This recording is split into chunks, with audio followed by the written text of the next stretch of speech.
a very interesting moment. If you've never experienced a Silky sighting, which I imagine you probably have not ever had something called a Silky sighting, it's about to happen. Put your hands together and make some noise for Lewis Silky Lawson.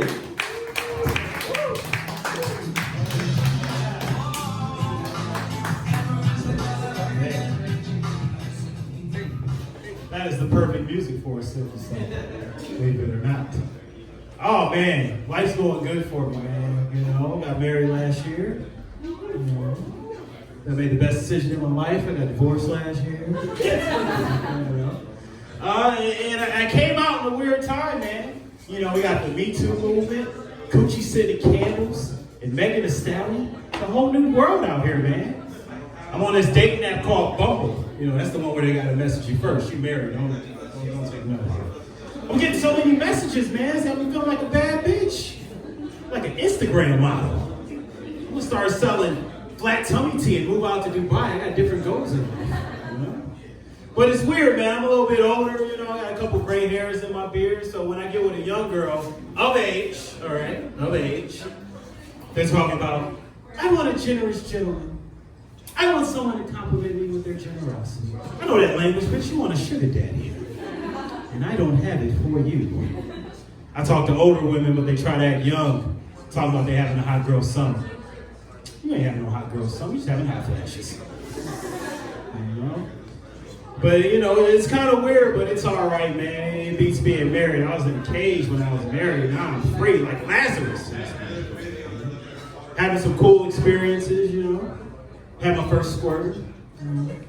Give it up for me. 30 years of porn and it finally paid off, baby. You know. What'd you do when you had your first squirt, man? Told your boy, right? My boy was a hater talking about that was just piss. That was the real thing. A whole can of grapefruit soda came out of her coochie, man. That was a magical elixir of validation, approval, and arousal. I didn't smell no piss. I just smelled my ego. And she was like, oh my God, I'm so sorry. I'll get some baking soda and clean it up.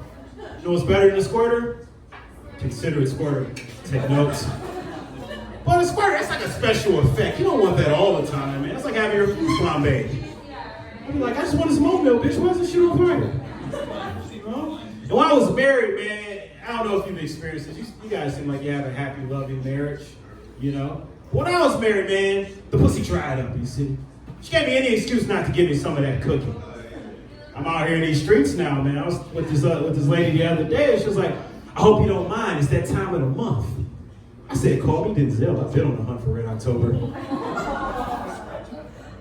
She was like, Denzel wasn't in Hunt for Red October. I said, well, let me ride that crimson tide. So it's been fun out here for me, man. I was dating this older woman for a second. I thought it would be different, though, man. You know, I thought we'd be sipping red wine, watching, you know, The View or Dynasty or some shit. No, she was in a triathlon, she was Iron Man and all this shit. She had sex like a 20-year-old, right? Which sounds cool until I have to take this elderly woman to the hospital. You know, and I gotta explain to the doctor what happened. She's like, come in there with her hip all busted. I'd be like, well, doctor, I was rolling a blunt. And then she got on top of my counter table talking about ride or drive the boat or something. Started twerking and broke her hip. It's like, you're lying. You hit that old woman. She didn't give you the money for the dick. You're just gonna take the money, huh? You know? So I gotta be cautious about that. You know, Kobe Bryant died, man. You know, do a little 8-second moment of silence for him, man. 'Cause that hit home, man. Time moves pretty fast up here. This Caucasian lady caught a lot of heat for that, man. Like she said, Kobe Bryant was perfectly cast for the Los Angeles Lakers team. And I'm like, cut her a break, man. You know that was a Freudian slip. If there was any team nicknamed the Niggers, they'd be based in Atlanta. You know? And just a couple of months ago, and oh yeah, Gayle King took a lot of heat for that. They are killing her this Black History Month. It is weird, this Black History Month. Snoop Dogg is going to put a 187 out on Gayle King and Oprah. It is a wild Black History Month, man. Just a few months ago, they were championing her, man, when she had that interview with R. Kelly, right? She asked him, now Robert, Have you ever had sex with 14-year-old girls? R. Kelly cocked his head to the side and said, let me say this. Anytime somebody cock their head to the side and say, let me say this, they trying to matrix that question and some bullshit is coming back your way.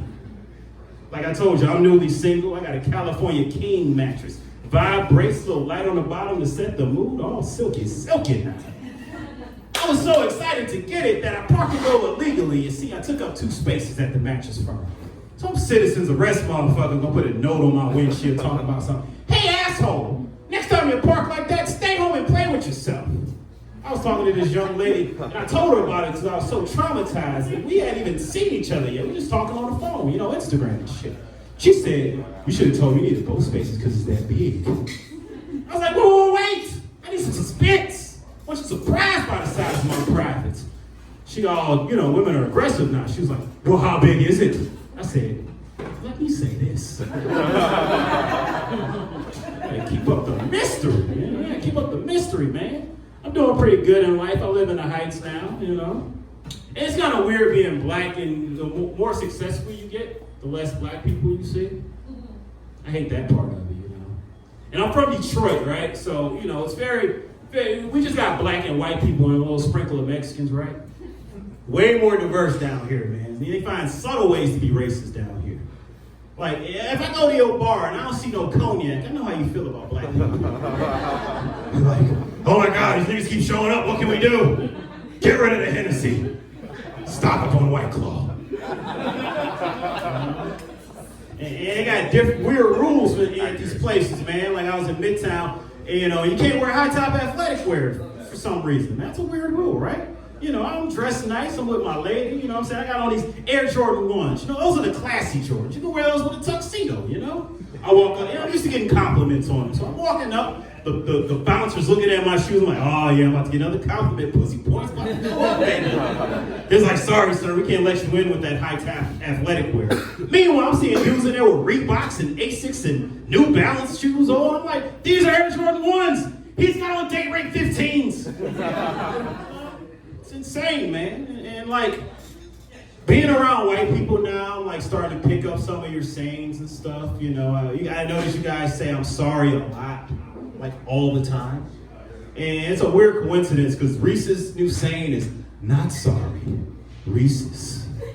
But I live in the Heights. The saying whites in the Heights, so I'm always on edge, You know what I'm saying? I gotta go past the most racist reef you can imagine. It's a reef made of cotton.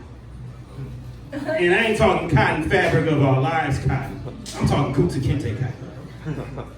I went up to my leasing manager and said, hey, what's up with this reef made of cotton on apartment 1426? She was like, there's no words on this, sir. There's nothing I can do. I'm sorry.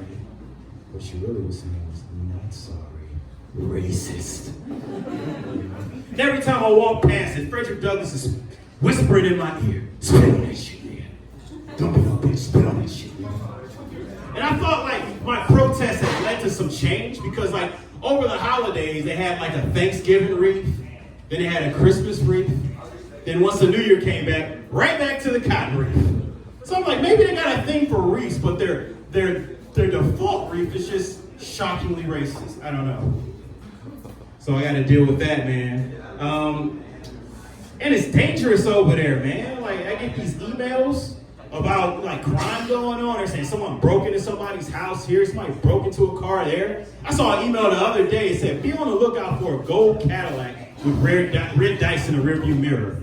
I was like, what pimp is terrorizing these white people? Jesus, man, get the hell out of here, man. What the fuck?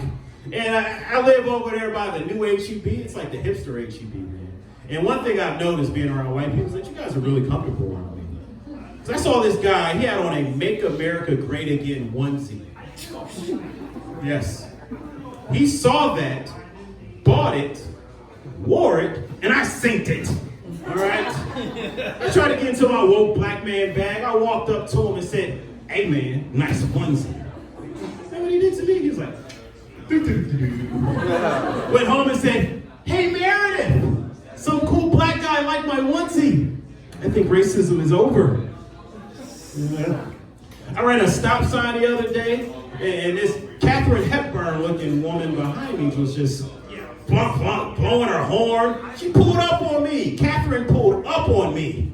And I'm thinking, man, like, you watch you listen to all these true crime podcasts, you have these brunch meetings with your friends. I would imagine you saw a black guy, you'd be terrified. You know what I'm saying? You told someone that you saw this black guy ran a stop sign at brunch, like, oh my God, on My Favorite Murder, there was this episode, this handsome black guy ran a stop sign, seduced this white woman, and sex murdered her.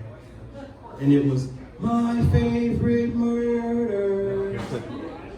And with this, man, Trump got off, man. It makes me so angry. You know, the guy gets away with anything, man. You know what I'm saying? It gives me so much sense, man. But I'm not like a political type of dude. I'm more like a get money nigga. You know, get money type of nigga, you know what I mean? I see the picket ring.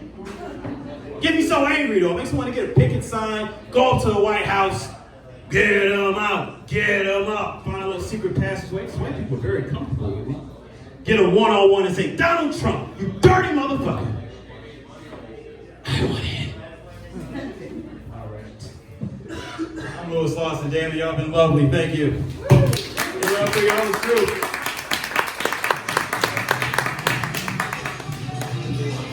You guys give it up for Louis Silky Lawson. The next time I ask if you've ever experienced a silky sighting, you can get, yeah, I was there.